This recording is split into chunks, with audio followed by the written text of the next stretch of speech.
Selamat pagi semuanya. Di video kali ini, saya akan menjawab 7 soal pertanyaan dari tugas mata kuliah Teknik Penulisan Karya Ilmiah. Soal yang pertama, jelaskan pemahaman Anda tentang jurnal nasional dan jurnal internasional. Jurnal nasional.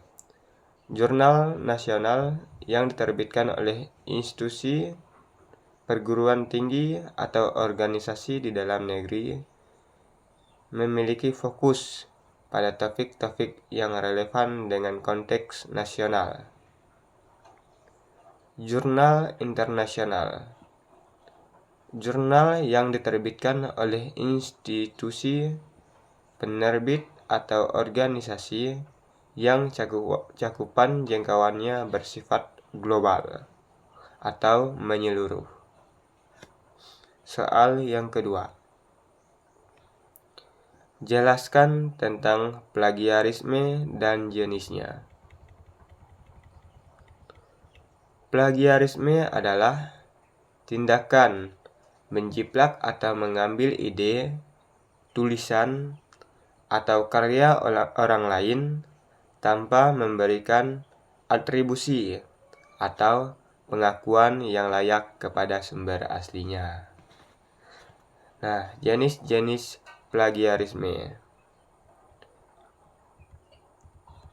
Yang pertama, ada jenis plagiarisme kata demi kata, yaitu mengambil tulisan atau kalimat persis dengan sumber lain tanpa menggunakan tanda kutip dan tanpa mencantumkan sumbernya.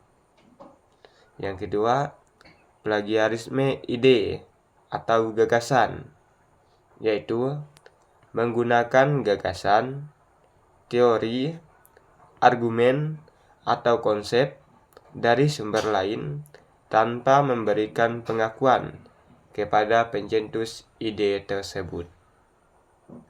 Yang ketiga, plagiarisme struktur, yaitu meniru struktur argumen, alur pemikiran, atau urutan presentasi dari karya orang lain, meskipun itu teksnya telah diubah.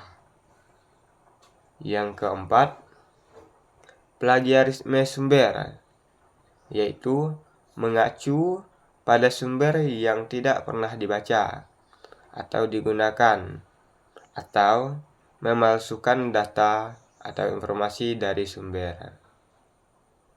Yang kelima, plagiarisme campuran, yaitu menggabungkan kutipan dari berbagai sumber atau mengubah sedikit kata-kata dari sumber asli, tetapi tanpa melakukan parafrase yang benar dan tanpa memberikan atribusi yang jelas.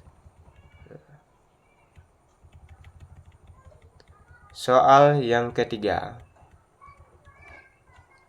Jelaskan pemahaman Anda tentang ragam bahasa Indonesia dalam karya tulis ilmiah. Ragam bahasa Indonesia dalam karya tulis ilmiah memiliki penggunaan bahasa Indonesia yang memenuhi kaidah-kaidah keilmuan, objektif, logis, cermat, dan lugas. Ciri-ciri ragam bahasa ilmiah meliputi baku dan standar, objektif, lugas dan jelas, cermat dan tepat,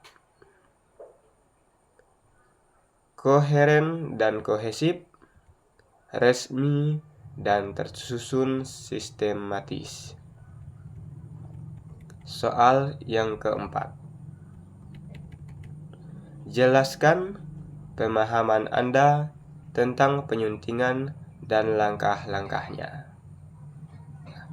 Penyuntingan adalah proses memeriksa dan memperbaiki naskah karya tulis ilmiah untuk memastikan bahwa naskah tersebut bebas dari kesalahan. Langkah-langkah penyuntingan. Yang pertama, baca keseluruhan naskah untuk gambaran umum. Yang kedua, periksa struktur dan organisasi. Yang ketiga, periksa bahasa dan gaya penulisan. Yang keempat, periksa pengutipan dan daftar pustaka. Yang kelima, periksa angka, tabel, dan gambar.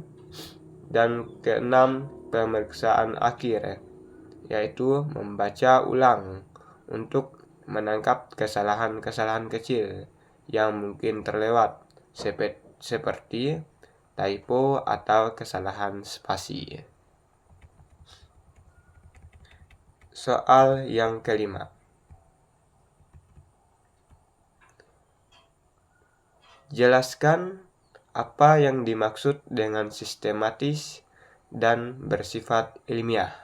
Nah, sistematis berarti karya ilmiah disusun berdasarkan suatu pola atau prosedur yang teratur, terencana, dan logis. Ada urutan langkah-langkah yang jelas dari awal hingga akhir.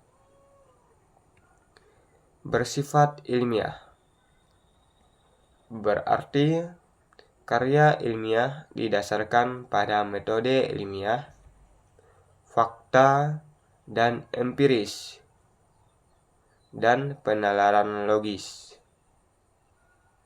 Ciri-ciri bersifat ilmiah antara lain sebagai berikut. Yang pertama, objektif. Yang kedua, faktual atau empiris. Yang ketiga, valid dan reliable. Yang kelima, analitis dan kritis. Yang keenam, terbuka dan dapat diuji. Dan yang ketujuh, logis. Soal yang keenam. Mengapa teknik penulisan karya ilmiah perlu dikuasai? Nah, menguasai teknik penulisan karya ilmiah sangat penting karena menyampaikan ide secara efektif, membangun kredibilitas, menghindari plagiarisme, memenuhi standar akademik, meningkatkan pemikiran kritis dan analitis, berkontribusi pada ilmu pengetahuan, dan persyaratan profesional. Soal yang ketujuh. Sebutkan 5 macam tujuan penulisan karya ilmiah. Yang pertama, mengembangkan ilmu pengetahuan. Yang kedua, memecahkan masalah. Yang ketiga, menguji teori atau hipotesis. Yang keempat, menyebarluaskan hasil penelitian. Dan yang kelima, meningkatkan kemampuan penalaran dan menulis. Sekian video dari saya. Terima kasih.